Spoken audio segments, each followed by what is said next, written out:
Are you thinking about moving to Yorba Linda? Well, then one of the main questions you probably have is, can I afford to live here and purchase a home here comfortably? Well, today I'm going to try to answer those questions for you by going over the two main factors involved when purchasing a home. Number one, how much you need to have in your bank account to be able to afford to purchase a home. And then number two, how much you need to be making every year to be able to afford the average mortgage payment in Yorba Linda. So let's go ahead and get into it.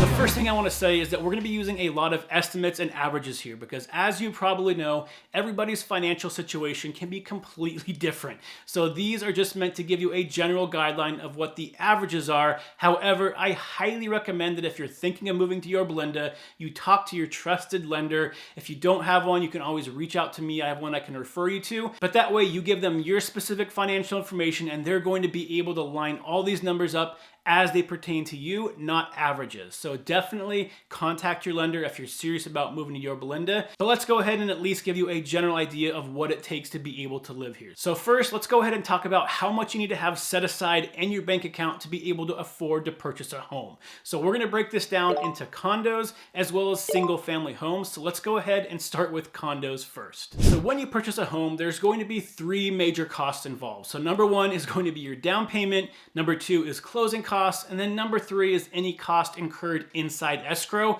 So let me go ahead and break down the minimum that you're going to need to have for each one of those categories. So right now in Orange County, the average down payment is 10%. However, you can put as low as 3.5% down when you're purchasing a lot of homes, especially condos inside Yorba Linda. So we're going to assume that you're putting the absolute minimum down payment down. Now, obviously, if you can afford to put more down, it's just going to help you out, but we're going to go with the absolute minimum so you can figure out if you can afford the down payment or not. So number two is going to be closing costs. So typically what I tell buyers is you want to estimate about 2% for closing costs. So if you're buying $1 million home, that's going to be $20,000 in closing costs. Now, it can be more than that. So if you want to be more conservative, you can estimate 2.5%. However, I find 2% tends to get pretty close to what you're actually going to pay when everything is said and done. And then the third category is costs incurred inside of escrow. So typically, there's only two major costs. So number one is going to be a general inspection. So when you purchase a house, typically you're going to have a general inspector out there, look it over, make sure there's nothing significantly wrong with the property before you decide to purchase it. Those are going to typically cost you about $600. Now, the other cost you have is going to be an appraisal. So if you're getting a loan on the property, the lender is going to require you to have appraisal done, and that is typically also going to be about $600. So usually inside escrow, I say you need a budget for about $1,200, a little bit more than that, again, if you want to be conservative, because sometimes you might want to have additional inspections done, like a plumber coming out, a roofer coming out. So again, $1,200 would probably be the minimum you want to budget for, but if you can budget for $1,500, even $2,000, that's just going to give you some more wiggle room. So these are the three main costs of escrow. So again, what I'm assuming is that we're going to have a 3.5% down payment, 2% for closing costs, and then you're going to have about $1,200 inside escrow that you need to account for when I'm doing these calculations. Okay, so based on that, and also knowing that the average condo inside Yorba Linda right now over the last 3 months has sold for about $709,000, let's go ahead and look at those costs. So for the down payment of 3.5%, you're gonna need to come up with $24,815. For closing costs, you're gonna need to come up with $14,180, and then again, about $1,200 for escrow, and that's going to total $40,195. So that's the minimum that you're going to need to be able to purchase the average price condo inside Yorba Linda. Now let's go ahead and look at single family homes inside Yorba Linda. Now this is going to get a little bit more tricky because of the way conventional loans work. Typically, a lender is only going to allow you to borrow up to $1.15 million. And right now, the average cost of a home inside Yorba Linda is about $1.4 million. So that means if you need a loan more than $1.5 million, it's going to go into jumbo loan territory, and that ultimately means a much higher interest rate without as much favorable terms, and typically you're going to want to stay out of that. So most people trying to purchase homes are going to try to be out of the jumbo loan product, which means if you have a home that's $1.4 million and you can only get a loan that's 1.15, you have to come up with the rest of that in cash, which is going to be about an 18% down payment. So unfortunately for a single family home inside Yorba Linda, we can't assume you're going to use that low 3.5% down payment because financially it oftentimes just doesn't really make sense. So we're going to assume you're going to try to max out the conventional loan, which means that you're going to have to come in with a down payment of about $252,000. Now on top of that, with closing costs averaging about $28,000 and in escrow planning on spending about $1,200, you're going to be looking at a little over $281,000 that you're going to need in your bank account ready to go to be able to purchase the average price home inside Yorba Linda. Now the difference you need between a condo and a single family home in Yorba Linda might shock you. However, again, remember, these are just averages. If you're able to find a home in Yorba Linda that's, let's say, $1.2 million, then you can get away with a much smaller down payment. So again, you really want to make sure you know what type of home you're looking for and really understand the price categories you're looking at before determining how much you're going to have saved for that down payment.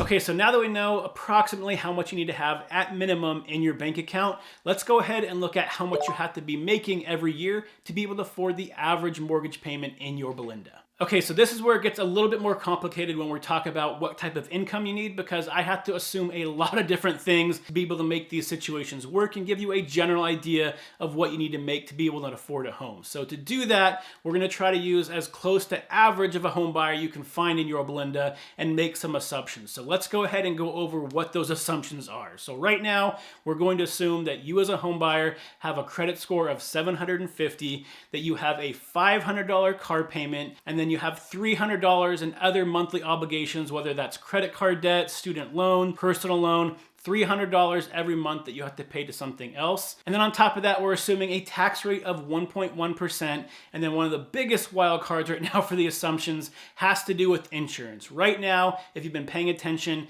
insurance has been crazy over this last year and a half. There's a bunch of insurance companies leaving California. Those that have stayed have jacked up rates. So it's very hard to get a good estimate of what insurance is going to be. And in Yorba Linda specifically, when you get closer to the hills, your insurance is going to skyrocket because it's in a high fire zone. And so it really is going to depend on what area in Yorba Linda you're looking at. But let's go ahead for now and assume that you're not looking at the high fire zone areas and just standard inside Yorba Linda. For condos, we're going to assume that you're going to be spending about $100 a month on insurance. For a single family home, we're going to assume you're going to be spending about $300 a month on insurance. So those are the general assumptions we're going to make. The only other assumption we're going to have is that for condos, we're going to assume a $350 HOA because all condo complexes in Yorba Linda have some type of HOA, so that's a good estimate of the average right now. So speaking of condos, let's go ahead and start with those first. So like I said before, the average condo over the last couple months in Yorba Linda has costed about $719,000. So based on that and assuming an interest rate of 6.99%, which is what you'd be getting with all those assumptions we made, your total payment with mortgage insurance and everything else involved is going to be $5,460. So in order to be able to afford that mortgage payment and have a debt to income ratio, which is what lenders look at to figure out how much home you can afford, you need to be making about $150,000 to be able to afford a condo in Yorba Linda right now. Now, if you're purchasing with somebody else, you can have that as a combined income, but basically whoever's on the loan needs to be making a combined income of $150,000 to afford the average price condo inside Yorba Linda right now. Okay, so now let's go ahead and look at single family homes inside Yorba Linda. Again, the average cost is about $1.4 million. And again, we're going to assume that you're going to not do the jumbo loan product and you're going to put that 18% down payment down so that way you can get back into a conventional loan and get a little bit better interest rate. So based on that, your total payment is going to come out to $9,841, which means in order to afford that with the 50% debt to income ratio, the combined income of anybody on the loan needs to be $247,000 at a minimum in order to afford the average home inside Yorba Linda right now. Okay, so now you should have a better understanding of the minimum you need in your bank account as well as how much minimum you need to be making every year to be able to afford the average price condo or single family home inside Yorba Linda. But like I said at the very beginning of this episode, if you actually want to figure out what you can afford, please just talk to a lender. It's completely free. They don't charge anything, but that way they get all your financial information and they're going to be able to run all these scenarios with you with exact numbers so you know exactly what you can and can't afford inside Yorba Linda. And if it turns out you can afford to purchase here, or based on this episode, you have a pretty good ballpark idea that you're going to be able to afford a home in Yorba Linda, then next next step for you is to be able to watch these 5 things that you need to be doing when you place an offer in order to get your offer accepted, because right now we are going into a very hot market in 2024. So if you're not being competitive, you're going to end up disappointed when you're house hunting. So until next week, stay happy, stay healthy, and I'll see you on the next show. Bye, everybody.